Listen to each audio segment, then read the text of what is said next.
Welcome to Beyond 3D, a space where we explore new perspectives about consciousness, emotions, neuroscience, energy, healing, and the new paradigms transforming the way we live, work, heal, and create our reality.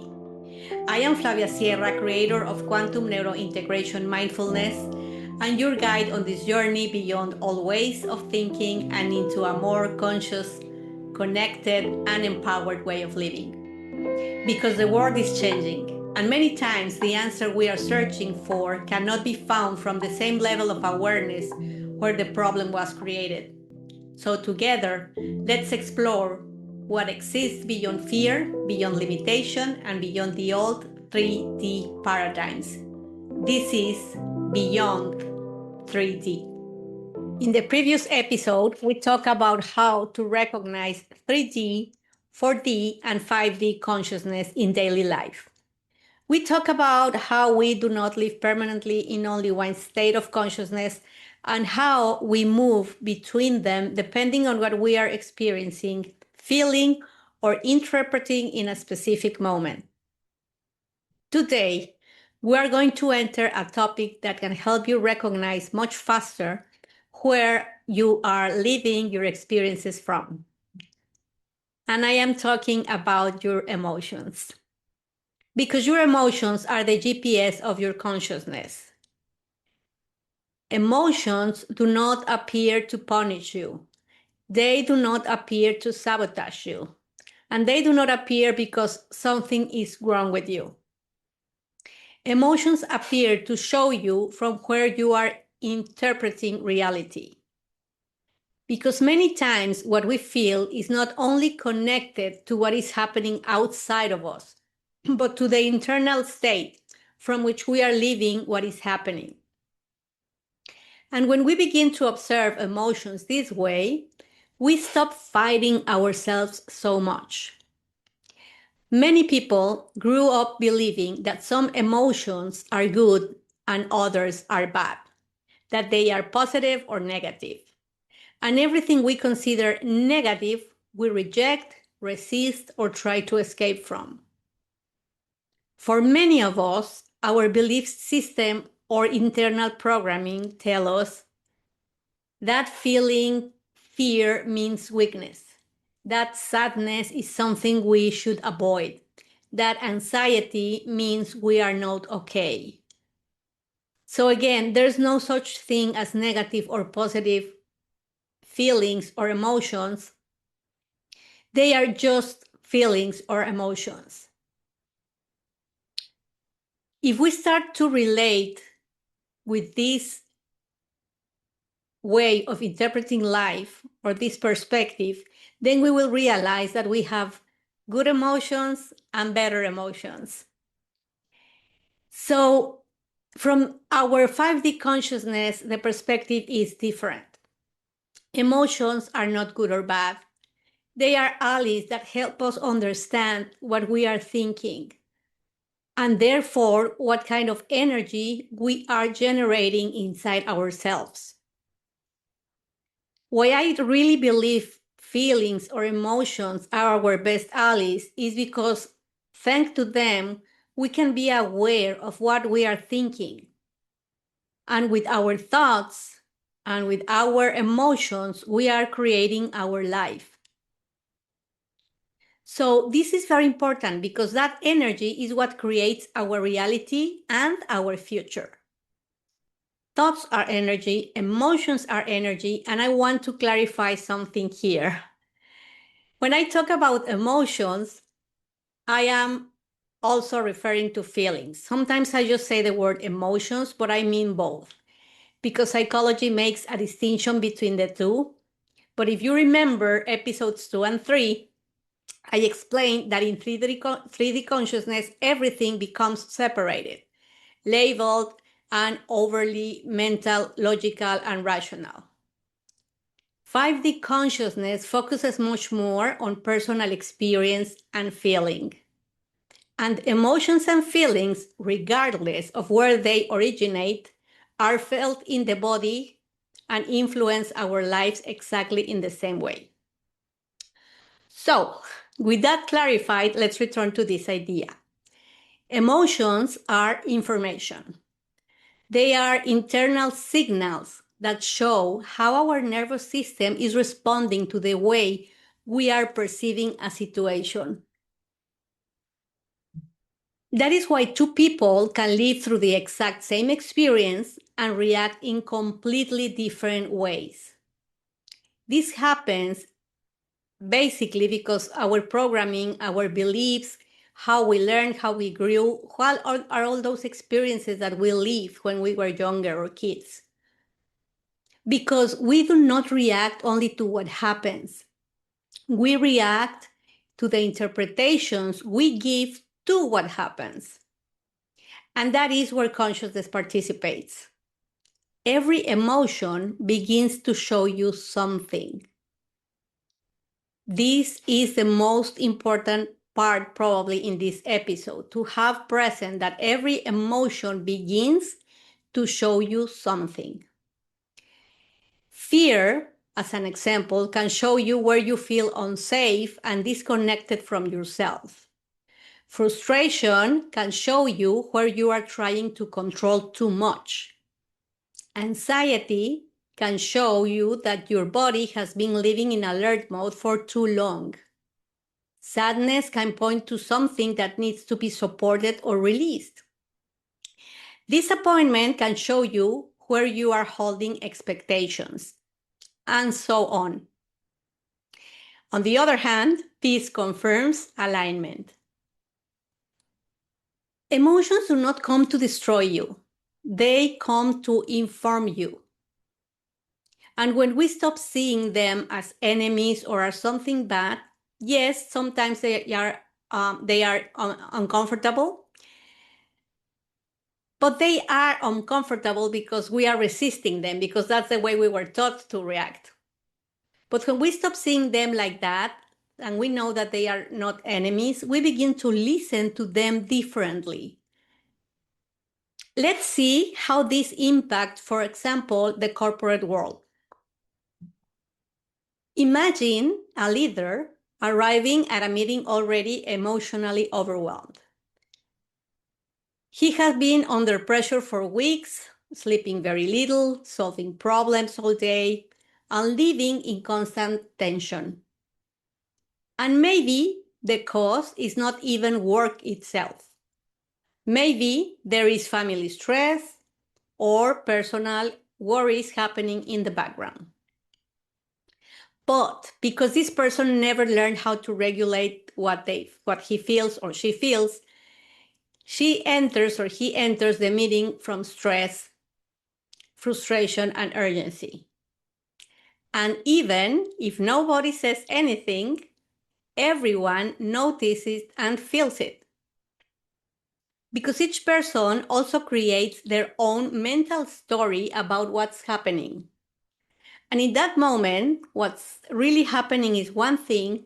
What everybody is thinking, including the leader, is everybody's story. The meeting starts, and then people begin speaking less. Others maybe stop sharing ideas. The emotions of each participant start showing up. Some people may become defensive, as if they are being attacked, and that's because they are taking things personally. Or creativity drops, communication stops flowing and becomes rigid. And little by little, the entire team begins functioning from emotional alert mode. And this happens even if you don't think about it. This is what happens in companies. What is most impressive is that many companies think they have productivity problems, when in reality, they have exhausted nervous systems leading entire cultures from survival mode. Because emotions are contagious. And an organization becomes a reflection of its leader. A calm leader can regulate a team, but a leader who constantly lives from fear, pressure, frustration can also dysregulate an entire organization. And many times, burnout does not begin only because of too much work. It begins because of prolonged emotional survival mode. And this is the most common thing. So that situation and all these comments are 3D consciousness. 3D consciousness interprets many experiences as threats. The threat of losing their job, the threat of making mistakes, the threat of not being enough, the threat of losing control, the threat of rejection. And when the body perceives that, it automatically enters survival mode. Breathing changes, thoughts change, muscle tension changes, emotional energy changes, even the internal chemistry of our bodies change. Now, imagine that same situation from a more regulated and present consciousness. The person still has responsibilities, still faces pressure, still has difficult ways. But they no longer automatically dump everything they feel onto other people. They breathe before reacting. They listen more. They communicate with greater clarity, more pause, and they can hold difficult conversations without immediately becoming defensive or aggressive. That leader may even communicate honestly with the team about how they are feeling and allow themselves to be vulnerable, recognizing that vulnerability is not weakness, but actually is a great strength and a great act of courage. And by doing that, they stop all the stories people create in their minds. So can you really see the difference? Can you really feel how this could be of very high impact in people and in organizations? And not only that, they also open a space where others on the team feel safe enough to do the same when they are going through difficult moments too. Because honestly, who is not dealing with something these days? That completely transforms the energy of the team. Because when one person works from that space, it also influences the emotional state of the people around them. Their energy impacts communication, decisions, culture, and the way people feel inside the work environment. And this is where we begin to understand something very important. Conscious leadership does not begin by learning leadership techniques. It begins by learning how to regulate your own internal state. And this does not only happen at work. When you do that, in one way or another, the way you react there is the way you are going to react anywhere else. And when you know how to manage this, you know how to manage this inside your job, inside your house, and outside your job and your house. Once you learn something, you act the same way everywhere. I remember that a few days ago, one of my clients shared a very simple story with me, but a very human one. She told me she had been emotionally exhausted for days. Everything bothered her, everything felt heavy. She was extremely irritable, but she didn't fully realize it until she stopped at a coffee shop after a particularly difficult day. The person taking her order made a mistake. And immediately she felt an intense wave of anger. That's what I call the automatic pilot. That automatic reaction. She was about to react badly, to complain, to unload everything she had been carrying emotionally on that lady. But right before doing it, she had a moment of awareness. That fraction of a second that appears when you start practicing living from a different internal space. The moment that allows you to think before acting. And suddenly she realized something. The problem was not really the coffee or the girl working there, or even the mistake itself. It was everything she had been carrying internally: the exhaustion, the emotional overload, the disconnection from herself. And in that moment, she discovered something that happens to many of us as human beings. Many times, we are not reacting only to the present moment.